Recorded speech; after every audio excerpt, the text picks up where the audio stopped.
Vai começar mais uma entrevista do Espiritismo BH. Esperamos que você goste. Com muita alegria, hoje nós recebemos a nossa querida amiga e companheira Sueli Caldas Schubert, que em visita a Belo Horizonte veio conversar conosco um pouco sobre a mediunidade em crianças. Tudo bem, Sueli? Tudo bem, é um prazer estar aqui e nós saudamos os nossos telespectadores, desejando muita paz a todos. Sueli, nós vamos começar te perguntando, por favor, uma breve conceituação sobre mediunidade. Mediunidade, Allan Kardec nos expõe isso muito bem em O Livro dos Médiuns, que hoje nós estamos comemorando nesse ano, não é, de 2011, nós estamos comemorando 150 anos do lançamento dessa obra, que é aquela obra maior relativa à mediunidade. Desde a introdução, ele já vai mencionando a respeito dessa faculdade, dizendo que, apesar de todos sermos mais ou menos médiuns, só assim denominamos aqueles em que a faculdade se mostra bem caracterizada. É aquela capacidade que o ser humano tem de entrar em contato, intercâmbio, sintonia com o mundo dos espíritos, com o mundo espiritual. É uma faculdade natural, como os nossos outros sentidos, o da visão, da audição, etc. Portanto, a mediunidade é natural na vida do ser humano, sempre existiu.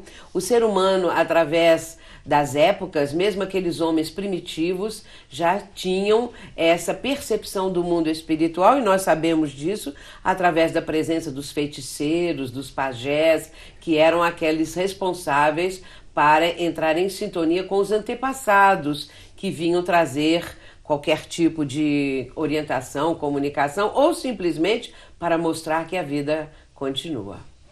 E nas crianças, é comum a mediunidade em crianças? Hoje em dia, sim. Nós temos visto cada vez mais as crianças apresentando indícios de mediunidade. Isso está indo num ritmo muito mais intenso do que aos tempos anteriores. Mas também a população aumentou bastante, então é claro que o maior número de crianças apresentam os indícios da faculdade. Nós sabemos que criança tem uma imaginação muito fértil. E às vezes, criança que diz que tem um amiguinho invisível ou que vê assim um velhinho, uma velhinha nos cômodos da casa, às vezes os pais acham que seria fruto da imaginação. Inclusive a psicologia aceita o amigo invisível, mas dentro dessa perspectiva é a imaginação infantil, que é uma imaginação muito fértil, muito criativa. A criança às vezes vive muito sozinha e ela começa a inventar um amiguinho. Mas, por outro lado, pode ser uma realidade. A criança esteja vendo um espírito ali presente, com uma forma infantil, talvez com um pouco mais, apresentando um pouco mais de idade, como não é? Seria a da criança propriamente que está vendo.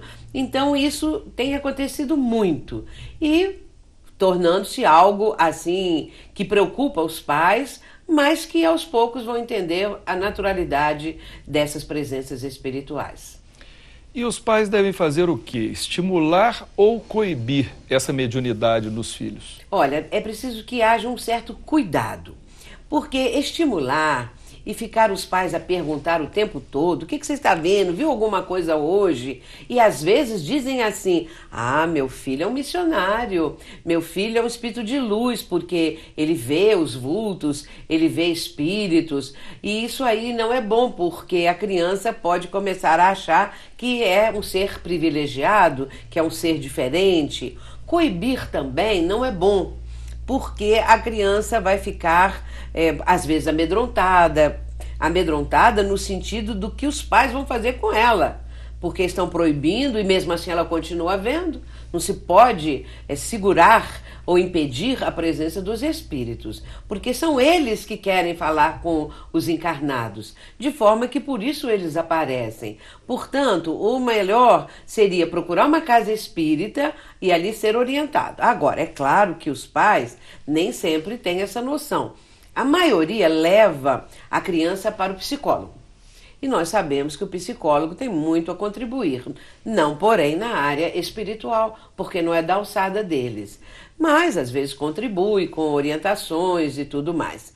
O interessante seria realmente levar num centro espírita e observar aquilo com naturalidade. Mas isso é difícil porque os pais não estão, vamos dizer, adaptados a essa situação, acostumados, não entendem. E é claro que vão tomar a medida que acharem mais razoável.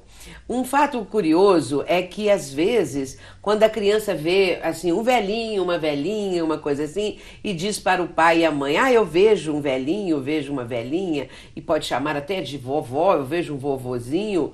Se os pais tiverem lembrança, pegam um álbum de fotos da família e vão mostrar para a criança. Vê aqui, se você tem aqui o velhinho ou a velhinha, a criança aponta, é esse aqui. Aí eles dizem, é o bisavô, é a bisavó, e isso fica comprovado.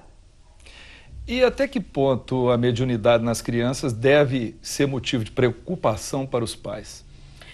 Preocupação, quando os pais, não entendendo, podem achar aquilo alguma coisa assim, que significa um transtorno, um distúrbio mental, algo que venha realmente a trazer preocupação. Mas se não está a criança apresentando uma condição assim de medo, se ela não está amedrontada quanto àquilo que ela diz estar vendo, os pais não teriam assim essa preocupação. Mas se ela apresentar indícios de medo, de irritação, de algo que mostre um aspecto negativo da questão, aí sim. Mas tem pais que se preocupam com tudo, a verdade é essa.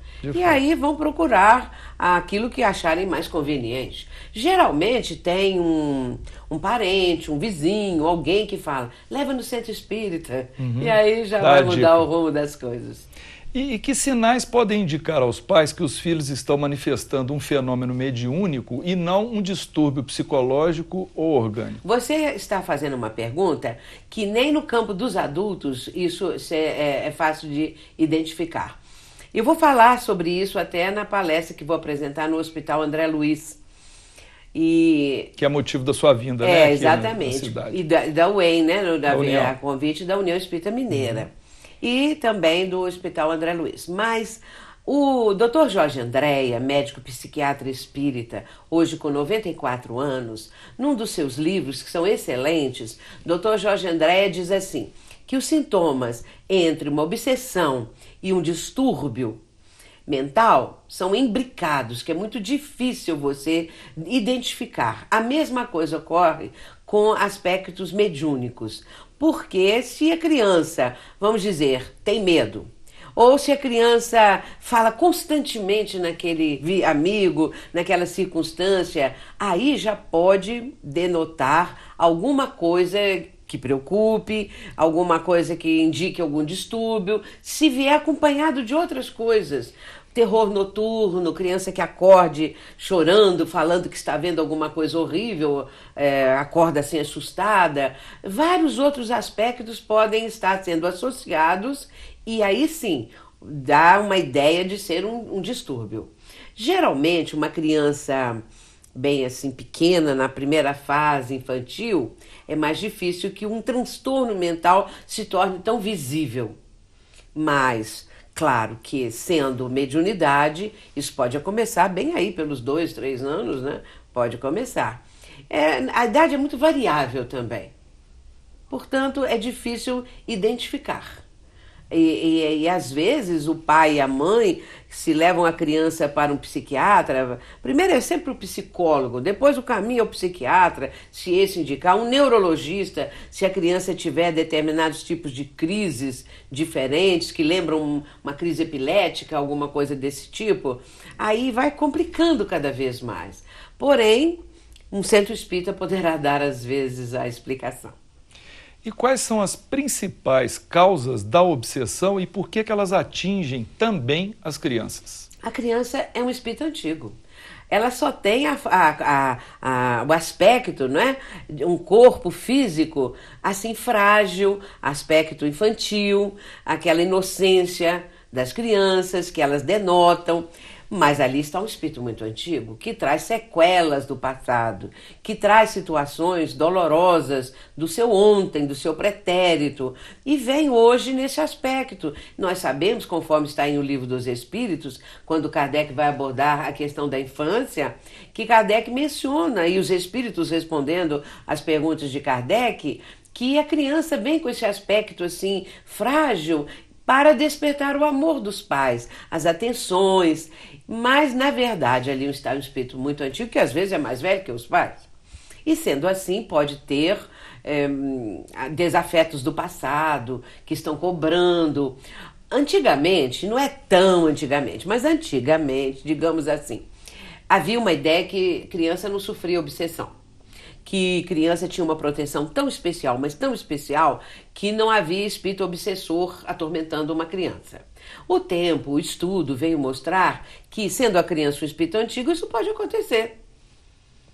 E a criança está ali num comprometimento do passado, talvez muito grave, e por isso o espírito se aproxima, porque ele está buscando aquele do passado. Ele não vê o bebezinho, ele não vê uma criancinha, ele vê o algoz do passado.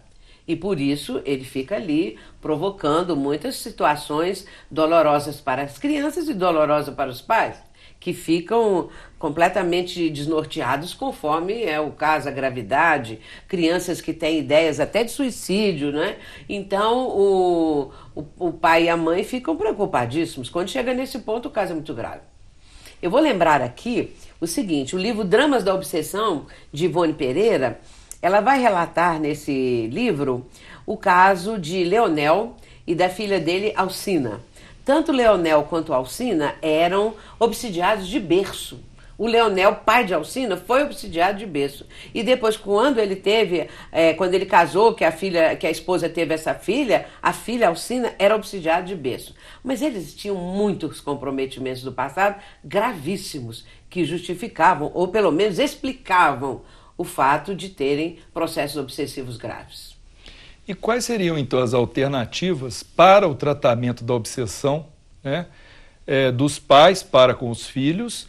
E os médicos e os psicólogos seriam dispensáveis nesse tratamento? Depende.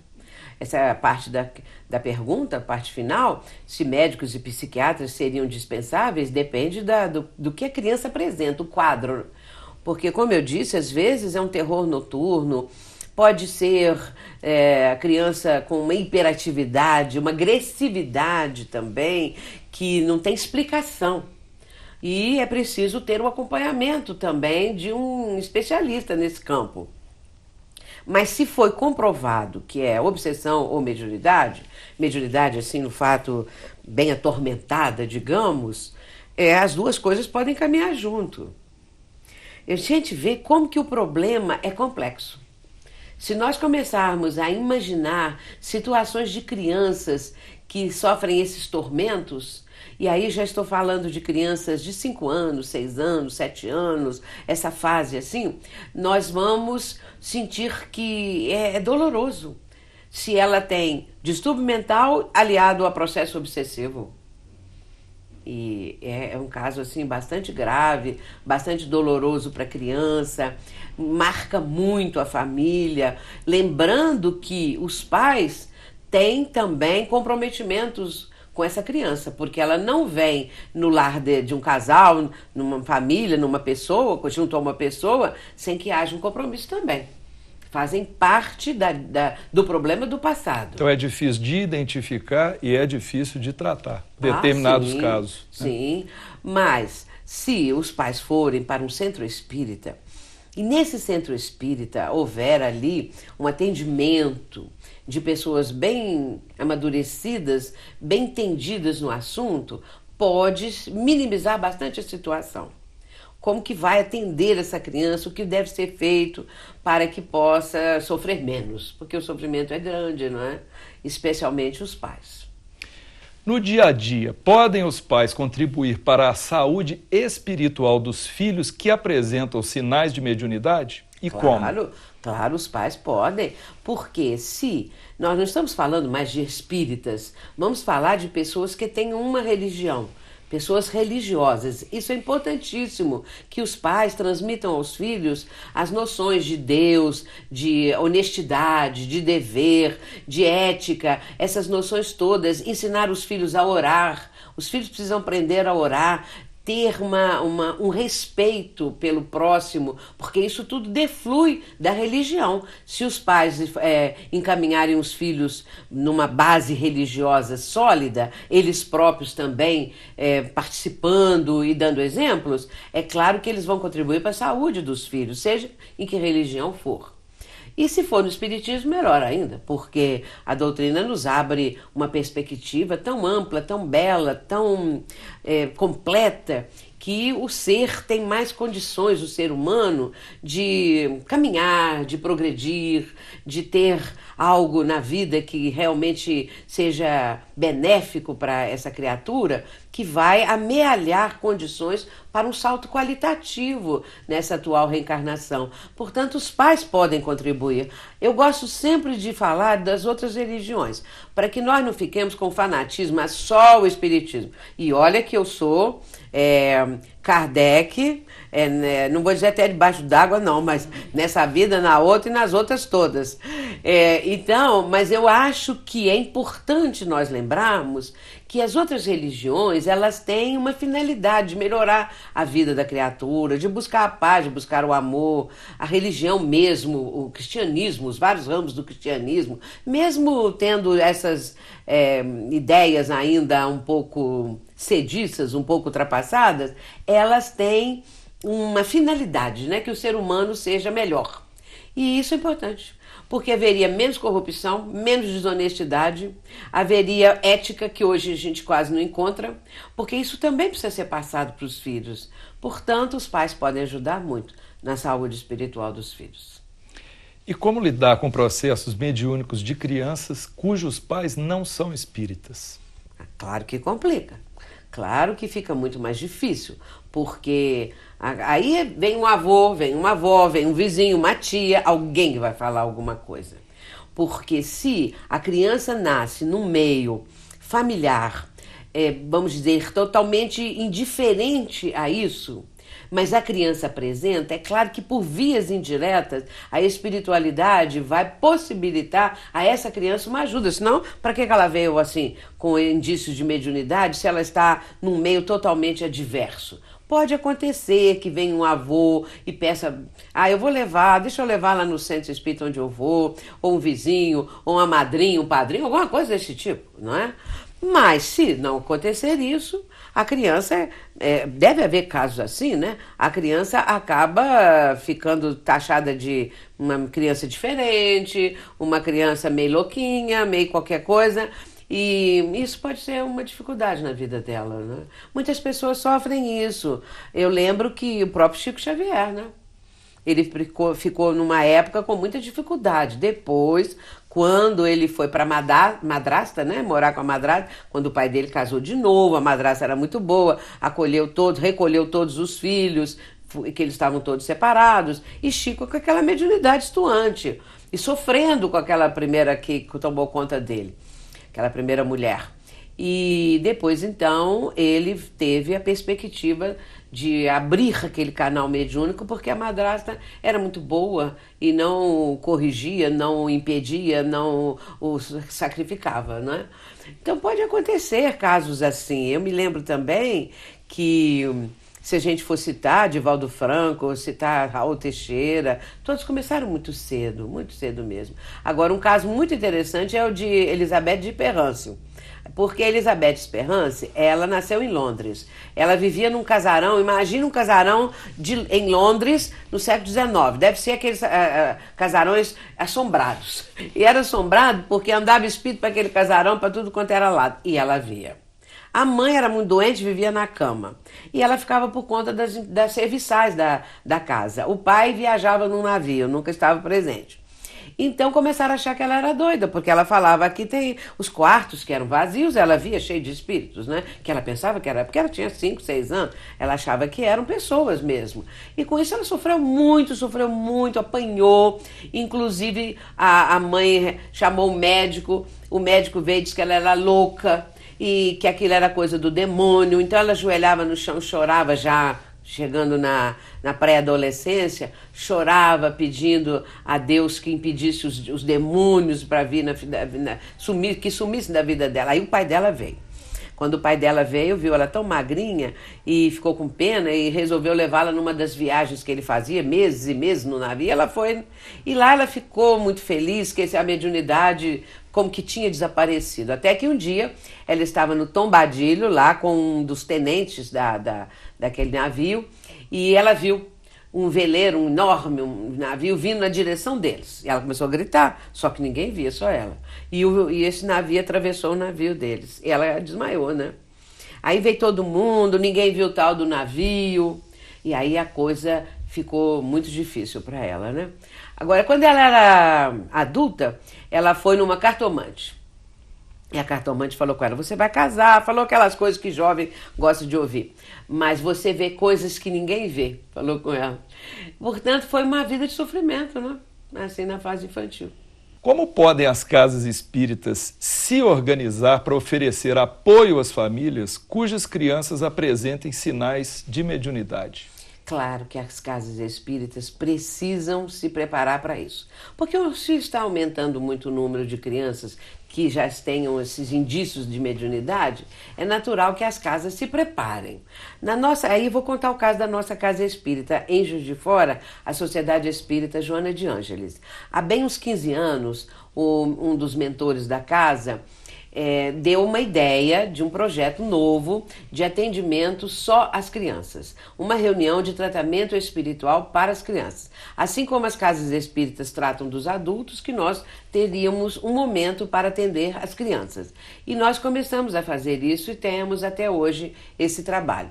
É um trabalho assim, que as pessoas vêm, os responsáveis, trazem as crianças e há toda uma triagem, toda uma equipe, né, preparada para isso e entram algumas crianças, não o número todo ali, entra 4, 5 crianças, mas os médiuns sabem os problemas das crianças, isso é muito importante. Porque é claro que uma criança hiperativa, você não vai dar um passe, o médium não vai transmitir um passe para ativar ainda mais aquela criança, energizar a criança. Tem que ser um passe calmante. E aí nós nos baseamos em Allan Kardec, no capítulo 14 do livro A Gênese, quando ele vai falar os fluidos, sobre os 2 aspectos que ele apresenta. Então os fluidos podem ser excitantes, calmantes e dulcificantes, até mortíferos. Portanto, se os fluidos podem ser assim, por que não imaginar o médium que aplica o passe numa criança hiperativa, agitada, de uma forma assim muito intensa essa atividade, irritada? Você vai dar um passe calmante, dulcificante, com essas características. O médium, sabendo o problema da criança, ele direciona o pensamento para que o passe é o normal, não muda nada. Só que o pensamento do médium vai contendo essa ideia, um passe calmante, anestesiante para quando a criança tem dor. Nós temos casos, às vezes, de câncer. Nesses momentos assim, é preciso que o passe possa ajudar a aliviar a dor. Portanto, isso a gente chama de passe... agora mesmo eu lembro, tem um tipo de passe que a gente denomina, mas é uma denominação assim, que só para mostrar, direcionado. É um passe direcionado para o caso da criança. Muito bem, uma criança com paralisia cerebral. É uma criança que apresenta, às vezes, uma situação assim muito sem ações, sem uma atividade. Aí sim você tem que dar um passe para ativar, por exemplo, os chakras, para ativar o cérebro, o centro cerebral, alguma coisa assim desse tipo. E mas não é mistério, não tem coisa nenhuma. É só que o passe, vamos mentalizar para que essa criança tenha uma ativação desse chakra, não é? Do cérebro, o chakra, o sistema nervoso central. Portanto, é só isso. Esse tratamento, ele tem tido um sucesso muito grande. Porque a criança responde com muita facilidade. A criança tem logo uma melhora, tem logo uma situação assim que dê a ideia que está havendo uma repercussão muito boa. Ou no caso de obsessão. No caso das obsessões, é natural que nós façamos também uma outra parte, não apenas o passe, mas o nome da criança, só o nome, vai ser levado para a reunião de desobsessão. O nome da família, endereço, aquela coisa toda. E aí os trabalhos vão ser feitos também em benefício da criança. E vem o obsessor, e eles se comunicam, e podem, aos poucos, sendo encaminhados, mudar de ideia, ceder, e a criança aí melhora ou fica boa. Os resultados são muito positivos, são muito benéficos.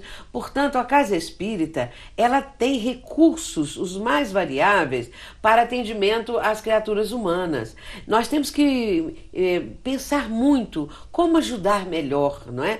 Como fazer a nossa parte, como nos prepararmos para atender a diversidade de situações que os seres humanos apresentam.